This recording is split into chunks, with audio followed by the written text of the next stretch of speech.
Hello, my friends. Amy here from Next Level Wealth.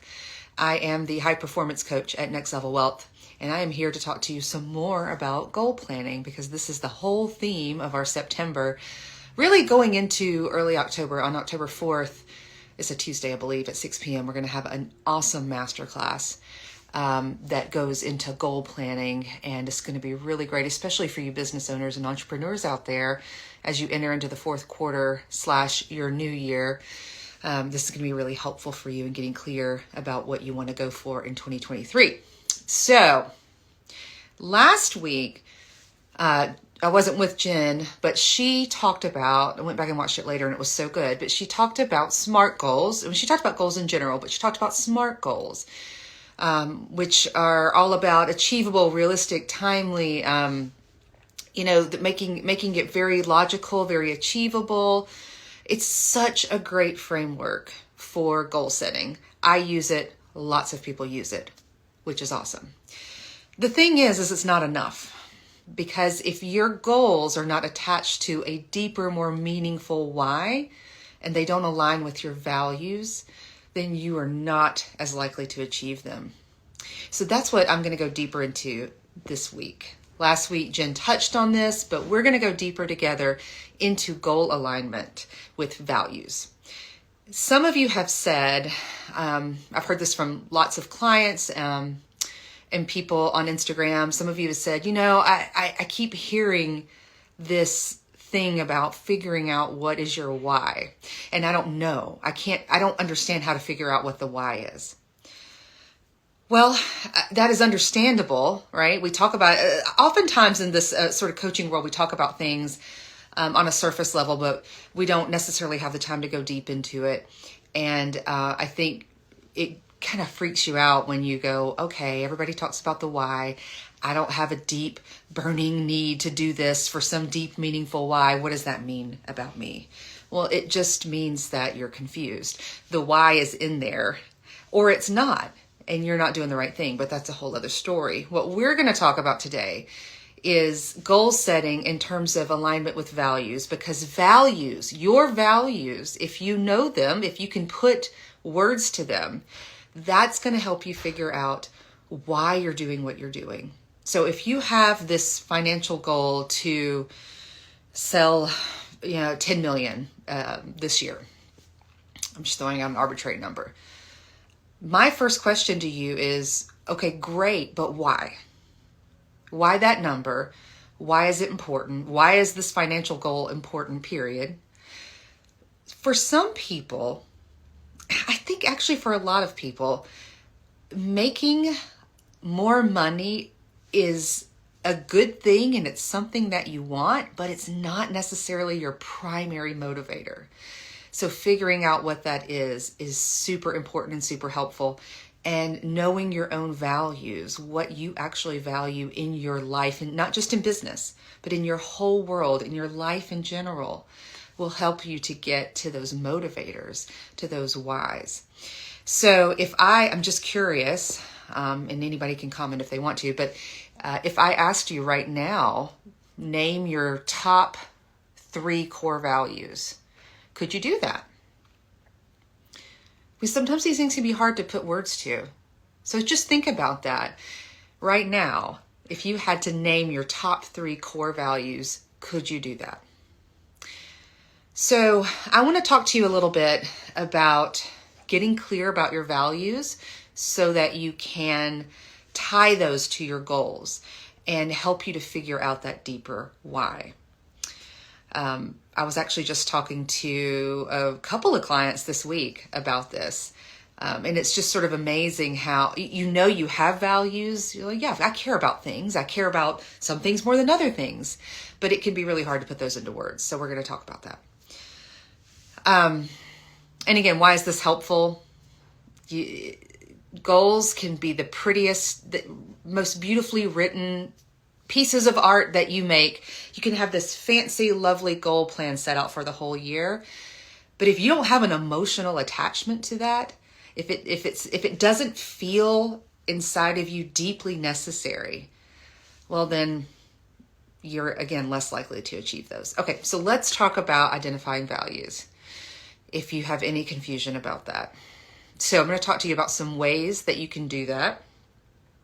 But first I was looking at different definitions of values, and I came across one that I really liked. So let's just define values first of all. So I'm going to give you this definition. The principles that give our lives meaning and allow us to persevere through adversity. So this is a two-part definition, and I really like both parts. The first part is about giving our lives meaning. What are we doing all this for? It's not just about money. Business is not just about money. It can't be. So what gives your life meaning? And then the next part I also really like, which is persevering through adversity. So values allow us to get through the really difficult times if we still have our values and we're living them out. We're in alignment with them. Okay. So that was just a really great definition I came across, and I wanted to share with you. I also want to name that values can change over time. They're not necessarily fixed. Something you may have valued 20 years ago, maybe you don't value as much anymore. Maybe some other values have moved to the top. So I talk to clients about this a lot too, around getting clarity. Clarity is a continual process of inquiry. So you don't have to settle on this set of values and say that this is what I value the rest of my life. We want you to check in with yourself about that. We want this to be a process, because as we grow and change as humans, our values may shift and change some. I know mine have. I don't know if anybody else can resonate with that. Okay, so how do we then really identify those core values, right? And put words to them? This is going to sound so basic, but it really does help as a first step. You can find a list of values, and you can go through that list. Pay attention to how you feel when you read those words. Notice what reaction comes up for you when you read those words, okay? So I'm actually going to give you a few right now, and I want you to just pay attention to how you feel when I say these words out loud. What resonates with you? What actually resonates with you? Not, let's be clear, not what should resonate with you. We're not going into shoulds here. Or I want to value this, but I don't think I do. So let's be really honest, okay? So I'm going to give you a short list, but there are far longer lists that you can find. Values: financial security, compassion, health, dependability, courage, achievement, relationships, self-preservation, adventure, peace, calm, freedom, privacy, independence. Again, that's just a few. So just noticing how you feel when you hear those words, and maybe one of them, maybe not, maybe a few of them, as I said them out loud, really like, oh yeah, that is really true for me, right? So that is a really great first step to identifying values. Another way that you can really dig into this, and this is great, a really great exercise to do. Think of 3 people that you admire so much in your life. Alternatively, you can think of 3 people you've never even met who are kind of heroes of yours, right? So maybe they're famous people, maybe they're people from history. But think of 3 people that you really, really admire. And then this is a writing exercise. Write it out. What do you admire about them? What strengths do they have? How do they show up in the world, or how did they show up in the world? When you think of them, what do you think of? And write that down. As you look at what you've written down and read over it, you may find some values in there that are core values for you. So that's another good exercise. Okay, and another one is to observe yourself. How do you live in the world? When you have made big decisions, think back on that. The last big decision you made, how did you determine what to do? What was involved in that decision? Was it around protecting yourself? Was it around protecting other people? Was it around gaining more time and space for yourself? Was it around being generous to others? What went into that decision that you made, that really big decision? And think about that. And I think that's another really good exercise to do. Kind of in line with that, another thing you can do to be a little bit more specific is consider some of the sweetest, most joyful moments of your life, experiences of your life. And if you can tolerate it, think about some of the most painful places in your life, the most painful moments or decisions you've had to make. And think about how you showed up in those situations. And that can help you identify some of your values as well. So I hope that that was helpful. If we don't do the work to identify our values, it's going to be harder to get to that why for doing whatever it is that we're doing. And it's going to be a lot harder to get motivated to meet our goals. So before we go, I'm actually going to give you a quick example and actually put this in our newsletter this week. But I was thinking about a client that I've worked with before who was opening a new business. Now, she had opened a business before. It was very successful. She sold it, and she was going to open another business. And she had everything she needed. She had to do this. She had financial resources. She had a lot of her staffing that she was going to need. She had the know-how. She had the experience. And what she was finding was just this feeling of stuckness, of anxiety, of not just dreading getting this started, even though it on the surface, right, it was something that she was really passionate about. And it was also something that it was going to make her a lot of money. But she was having a really hard time. She had this analysis paralysis, worried about all sorts of things. Is it going to fail? Am I going to fail? Is this, it's going to be so much work. I don't know if I want to work that hard.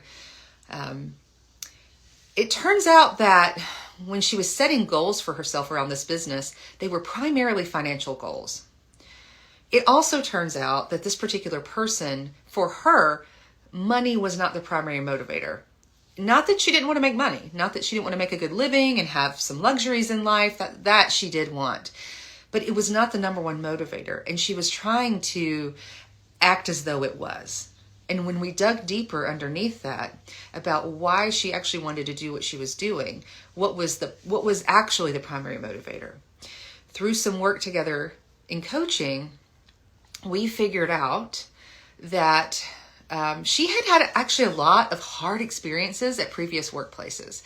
She worked in some pretty dysfunctional environments, which is not uncommon. And she really, really struggled with that. So what she would really light up about when she was talking about this business was the environment she was going to provide for her staff.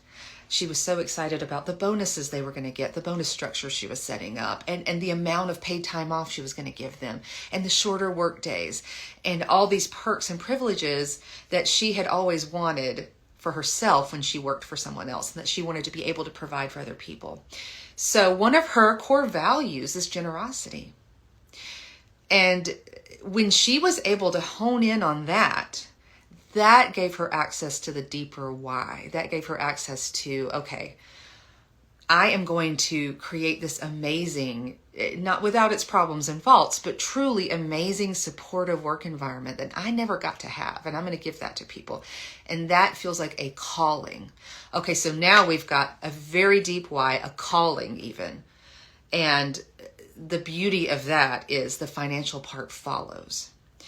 So now she can keep those financial goals, right? She can keep those as goals, but they're attached to something far deeper than making more money for herself.